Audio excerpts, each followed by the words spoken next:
नांदेड़ के सांगवी इलाके में जमीन के तनाजे ने अब शिद्दत इख्तियार कर ली है।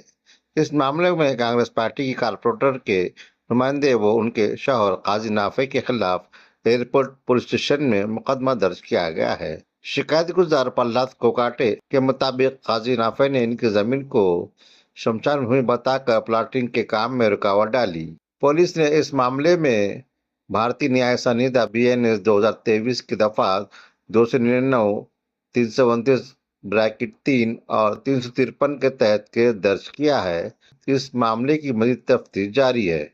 आम्ही 18 तारखेला विमानतळ पोलीस स्टेशनमध्ये साहेबांनी आम्हाला स्वतः शेतकऱ्यांना बोलून घेतलं की बुवा नाफे तुम्हाला कशा पद्धतीने त्रास देतो। तर आम्ही त्यांना सरळ सरळ सांगितलं की बुवा आम्ही जमिनी विकलेल्या आहेत आमच्या।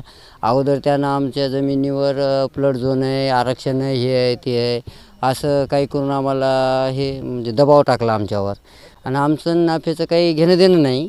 ते प्रभाग क्रमांक 2 मध्ये आहे, आम्ही 3 मध्ये आहोत।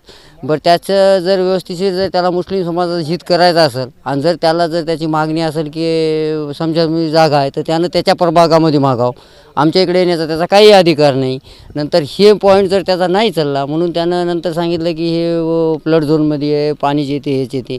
नांदेडमध्ये फ्लड झोन कुठं नाही, आनंदनगरसारखा एरियासुद्धा पाण्यामध्ये आहे, देगलूर नाका आहे, जुना मोंडा आहे, टावर आहे, पुन्हा खडकपूर आहे। हे पाण्यातले झोन त्याला दिसले नाही काय, इतके सिटी पाण्यामध्ये वाहिलेली त्याला दिसले नाही। मग आम्ही गरीब शेतकरी त्याला पाण्यामध्ये कसे दिसालो? तर हे पाण्याचं नव्हतं किंवा फ्लड झोनचं काही नसून याला फक्त पैसे मागणं आणि काहीतरी उकळाउकळी करणं आणि आमच्यासारख्या गरीब शेतकऱ्याला त्रास देणं एवढंच त्याचं काम राहिलेलं आहे। आणि आम्ही आहो हिंदूचे, ते आहे मुस्लिमचा। त्याला जर स्वतःच्या समाजासाठी जर काही हित करायचं असेल आणि त्याला जर स्मशानभूमी जागा पाहिजे असेल तर आम्हीच मिळालो काय, त्यानं त्याच्या प्रभागामध्ये जागा उपलब्ध करून घ्यावी। आमच्या जमिनीवर आरक्षण आहे म्हणून आम्हाला त्रास देऊ नये हे आमचं कळकळीचं मागणं आहे त्याला। पण तो ऐकायच्या मनस्थितीत नाही म्हणून आम्ही FRI सुद्धा दाखल केलेली आणि प्रशासन आम्हाला न्याय दिली याची आम्हाला खात्री आहे। आमची जमीन स्वतः मुस्लिम समाजालाच आम्ही प्लॉटिंग दिलेली आहे आणि त्यांचे संबंध आमचे संबंध चांगले आहेत। पण त्याच्या या अशा आडमुटकी धोरणामुळे आणि हप्तेखोरीमुळं बाकी लोक आमच्याकडे जमिनीकडे बघण्याचा दृष्टिकोन वेगळ्या पद्धतीने झालेला आहे आणि ते उद्याच्याला अडचणी निर्माण व्हायल्यात आम्हाला। आमचे केलेले व्यवहार आणि जे काही समोर जे प्लॉटिंग आम्ही शेती विकून शेती घेतलेली साहेब, पैसे आम्हाला आता पुढचे व्यवहार करायचे अडकून बसलेले आहेत आमची।